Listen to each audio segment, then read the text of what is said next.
m'appelle Alain Tremblay, pour ceux qui ne me connaissent pas. J'aimerais saluer tous les magiciens, les membres du regroupement du magicien. Ce que j'ai sur mon épaule ici, c'est je dirais ma plus vieille partenaire. C'est une tourterelle blanche rieuse dans la famille des colombes. Pourquoi que je l'ai sur mon épaule, c'est qu'elle a maintenant 36 ans à notre âge à nous. Je crois que c'est, je dirais, une de mes plus grandes fiertés. Alors moi, je suis natif du Lac-Saint-Jean et mon pseudonyme, parce qu'à l'époque on avait des pseudonymes, c'était Tommy le magicien. Tommy, ça m'a été donné par mon mentor. Quand j'avais environ 13-14 ans, en face de chez nous, on avait un cabaret, un club de nuit, puis il y avait un magicien qui s'appelait Cadillac Willie, un Américain qui était en spectacle. J'ai eu l'idée comme ça, à 13 ans, en me voyant sortir de l'hôtel, d'aller jaser. J'ai tombé sur quelqu'un qui parlait anglais. Pour faire un petit portrait de Cadillac Willie. C'est un ancien du vaudeville, c'est-à-dire qu'il a vraiment travaillé sur les grandes scènes américaines, à New York. Il faisait vraiment ce qu'on faisait à l'époque, des sketchs, il dansait à claquette, il faisait de l'acrobatie, il avait un numéro de magie et sa spécialité, c'était du pickpocket.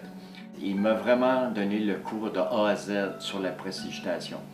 Il n'était pas contre les illusions truquées, mais lui avait un grand respect pour les prestidigitateurs. Les prestidigitateurs, c'est ceux-là vraiment qui travaillent plus de l'œil doigt que travailler de l'œil bois. Ensuite, dans mon cheminement, j'ai eu, à l'époque, les concours amateurs étaient très populaires, fait que je les ai pratiquement toutes faites. J'en ai gagné quelques-uns. Des fois, ça allait moins bien, c'est normal, on commence. Et puis, quand j'ai commencé à faire du club à l'âge de 15 ans, j'ai eu la chance de rencontrer Normand Lachance, qui était directeur d'une revue musicale, qui faisait des tournées avec des revues, ce qu'on appelait à l'époque des plumes et paillettes. Alors, j'avais un numéro de 10 minutes de revue, fait que je dois vous dire qu'à l'âge de 16 ans, 15-16 ans, c'était quelque chose qui valait beaucoup pour moi, parce que c'est l'expérience que j'ai été chercher, le timing, la discipline.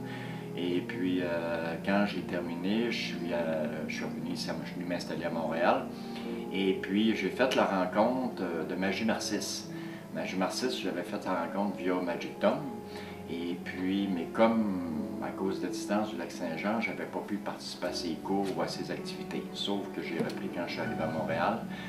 Monsieur Narcisse avait ouvert une petite boutique de magie. On est devenus très vite de bons amis. J'ai été ami d'ailleurs rapidement avec beaucoup les magiciens de l'époque. Si je pense à Mehdi, je pense à Stéphano. D'ailleurs, je les salue parce que s'ils sont partis aujourd'hui, j'aimerais ça lui dire, c'est grâce à vous autres que j'ai pu faire carrière ici parce que vous m'avez ouvert les portes. Je vais vous raconter une anecdote qui est... J'aurais jamais pensé de vivre ça une fois dans ma vie, mais est mémorable. On était à Détroit à la fin des années 70, on avait une journée de congé. Et puis, lors de la journée de congé, les membres de la revue allaient faire différentes courses. Alain, voilà. Oui. Coupé. On va se reprendre une autre fois parce qu'il nous manque de temps. Merci. Bien, salut. oui. Ciao. Ciao, Bye. merci.